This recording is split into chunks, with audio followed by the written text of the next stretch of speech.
Imagine a world where these songs never existed. Not because they were never written, not because the bands gave up, but because a man in a suit, sitting behind a desk, holding the power of a record deal, looked at a masterpiece and said no. Today we are telling 7 of those stories. 7 times a record label CEO, an executive, a gatekeeper, looked at one of the most important songs in rock history and tried to kill it. They failed, every single time, but the world came dangerously close to never hearing any of them. These are verified facts, documented history, real quotes from the people who were in the room. Let's go. Number 1, What's Going On? Marvin Gaye, 1971. You know we got to find a way. In 1970, Marvin Gaye walked into Motown Records with a song that would change the entire history of soul music. Too many of you dying. Barry Gordy, the founder of Motown, the most powerful man in black music, listened to it and then told Gaye in those exact words, "This is the worst thing I ever heard in my life." Father, we don't. Gordy hated everything about it. He called it too political, too jazzy, too uncommercial. He said the scatting in the middle sounded old and out of place. He told Gaye, who was Motown's biggest star, that the song was unmarketable and would embarrass the label. Brutality. Talk to me. Gaye went on strike. He refused to record a single note for Motown until Gordy released the track. Not a session, not a demo, nothing. Gordy dug in, weeks passed, then months. Then a Motown sales executive named Barney Ailes made a decision that changed everything. What's going on? Tell me what's going on. Behind Gordy's back, he pressed 100,000 copies of What's Going On and shipped them to radio stations across the country. The song sold 200,000 copies in a single week. Everybody thinks. When Gordy found out, he drove personally to Gaye's house and told him, "You can do whatever you want, just get it finished in 30 days. The song had been released without his knowledge, and it became the fastest-selling Motown single in the label's history. Who are they to judge us? Simply. What's Going On reached number 2 on the Billboard Hot 100 and number 1 on the R&B chart. It eventually sold over 2 million copies and is now considered one of the greatest albums ever made. Wait, to bring some understanding. Barry Gordy called it the worst thing he ever heard. The world called it a masterpiece. Wanna know what's going on? All right. Number 2, Bohemian Rhapsody, Queen, 1975. She's killed a man. Put a gun. It is the fall of 1975. Queen have just finished recording the most complex, expensive, and unconventional song in rock history. Life had just begun. 6 minutes, no verse-chorus structure. 3 completely different musical movements, ballad, opera, hard rock, stitched together into one uncompromising piece. Didn't mean to make you cry. They bring it to EMI, and EMI executive Paul Watts listens. Then he says, "What the hell is this? Are you mad?" His reaction was confirmed in the biography of the band. Goodbye, everybody. Watts and others at the label were convinced no radio station on Earth would ever play a 6-minute song with an operatic middle section. They wanted it cut or shelved entirely. Queen refused. Freddie Mercury was immovable. Here is where the story takes its extraordinary turn. DJ Kenny Everett, one of the biggest radio personalities in Britain at the time, got a hold of an advance copy through Mercury's personal manager, John Reed. Everett played it on his Capitol Radio show. He had promised not to. He played it anyway. The phones at Capitol Radio melted. Within 24 hours, the station had received over 300 phone calls requesting it be played again. Within 48 hours, record stores across London were being mobbed by customers demanding to know when it would be released. MI, completely outmaneuvered, had no choice but to release it. Oh boy, nobody loves me. Bohemian Rhapsody entered the UK charts on October 31st, 1975. It went to number 1. It stayed there for 9 consecutive weeks. Paul Watts, the executive who asked, "Are you mad?" was still employed at EMI when it happened. He never publicly commented on those 9 weeks. If you just learned something you never knew before, there is a whole lot more where that came from. Hit subscribe to The Rock Lens. Every single week, we go deeper into the real stories, secrets, and hidden history behind the music you have loved your whole life. The button is right there. One click. We will see you in the next one.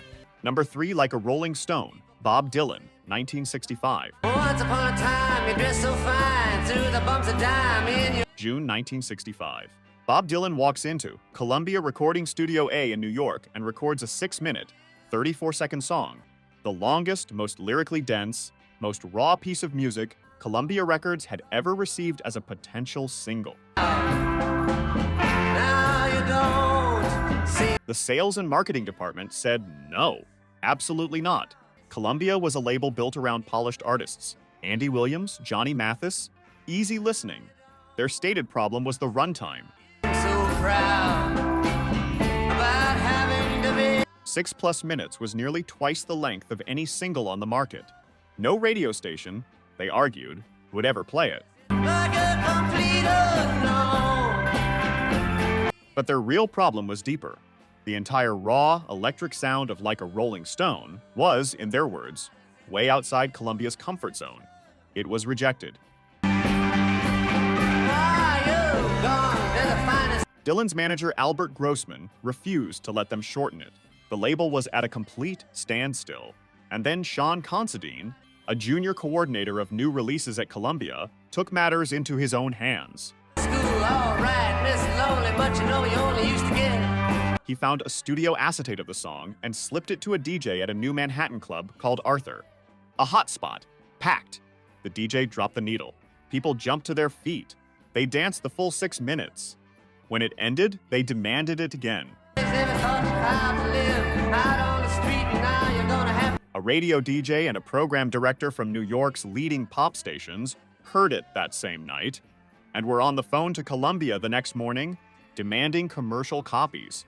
Cornered by public demand, Columbia released it on July 20th, 1965. It climbed to number 2 on the Billboard chart. Rolling Stone later ranked it the greatest song of all time. And Sean Considine, a junior staffer who went around his own bosses, is the reason it exists. Number 4, When Doves Cry, Prince, 1984. In March 1984, Prince walked into Sunset Sound Studio in Hollywood, sat down alone with his instruments, and in a single day recorded every single part of a brand new song. Drums, guitar, synths, vocals, all by himself, all in one session. And then he did something that made everyone in his world question his sanity. He pulled the bass out of the mix entirely, muted it, gone. His band heard it and said, "How are you going to have a hit record without bass?" His management said the same. The people at Warner Brothers said the same thing. The entire music industry in 1984 was built on bass. It was the foundation of pop and R&B and funk. You simply did not have a hit record without bass. Prince's response, confirmed by his own producer David Z, was precise and non-negotiable. That's the single. And you're not getting another one until you put it out. Full stop. No negotiation. His engineer Susan Rogers later explained Prince's thinking, "It just wasn't sounding right. It was sounding too conventional, like every other song. Warner Brothers relented. They released it." when Dove's Cry went to #1 in the United States. It stayed there for 5 weeks. It was voted the best single of 1984 by The Village Voice. Rolling Stone eventually placed it at number 52 on their list of the 500 greatest songs of all time. The song had no bass, no verse-chorus structure, no precedent, just Prince, alone in a studio, deciding he was right and the entire industry was wrong, and being correct. Number 5, Stairway to Heaven, Led Zeppelin, 1971. And she's buying. This story works in reverse, because at Led Zeppelin, it was not the band protecting a great song from the label. It was the label trying to carve the song apart, and the band refusing to let them touch. When she gets there, she knows if the star. Stairway to Heaven was released in November 1971 on Led Zeppelin's 4th album. No single, no promotional push. Just 8 minutes and 2 seconds of music placed on an album with no title, no band name on the cover, and 4 mysterious symbols where credits should be. There's a sign on the wall. Atlantic Records lost their minds. They had the most potentially commercial song of the decade sitting on a record they couldn't market. They demanded the band release it as a 7-inch single. In 1972, they asked. The band said no. In 1973, they asked again. The band said no again. Manager Peter Grant's position was absolute. The song was an album statement, not a commercial product, and releasing it as a single would cheapen everything it stood for. There's a feeling I get. Atlantic was helpless. They issued a promotional copy, not for sale, just to get it to radio stations. And that decision produced one of the most beautiful, unintended consequences in music history. Fans who heard it on the radio and wanted to own it had only one option. They had to buy the whole album. Led Zeppelin Afir became one of the best-selling rock albums in history. Oh yeah. Without a single, without a title, without a band name on the cover, the label wanted to break the song into pieces and sell it. The band kept it whole and made hundreds of millions of dollars by doing exactly that.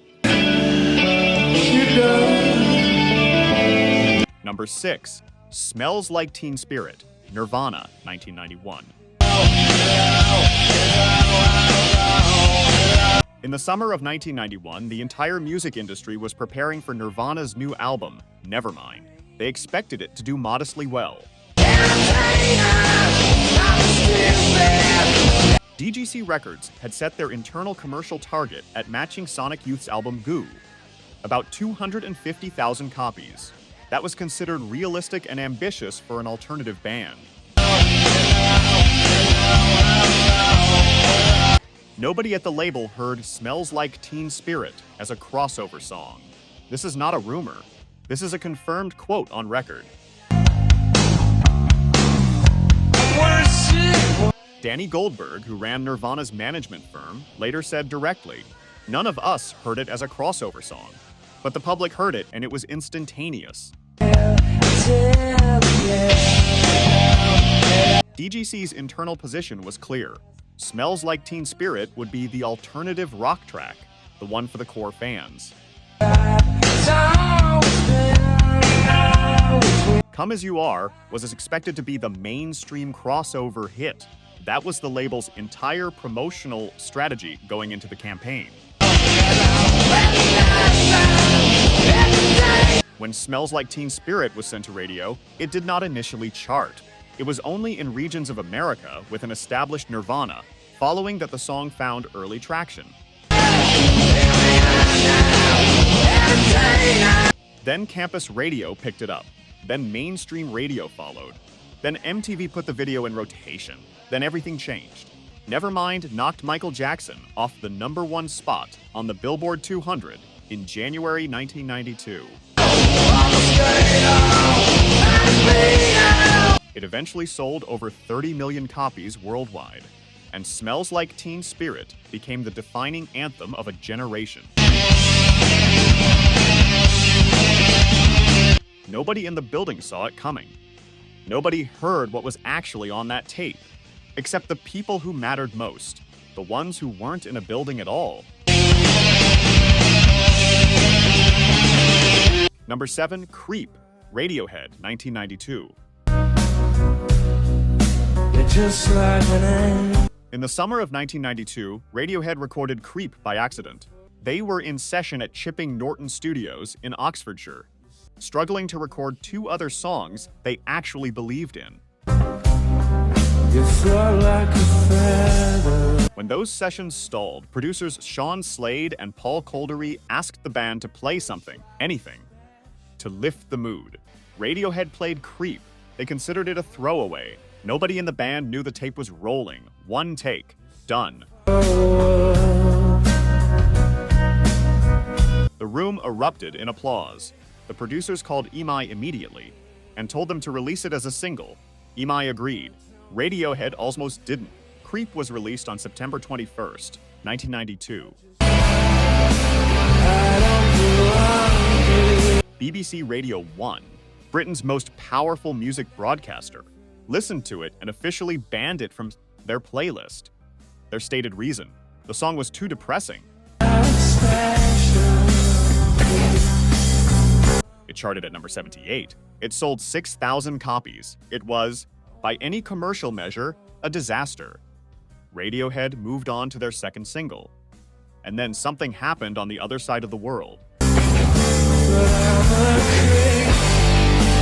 A DJ named Yoav Kutner in Tel Aviv. Israel heard the song through a local EMI representative. He played it on his radio show. Then he played it again. Then again. Israeli listeners went obsessive. Then Scandinavia picked it up. Then Spain. Then American college radio. By 1993, it was in heavy rotation on MTV.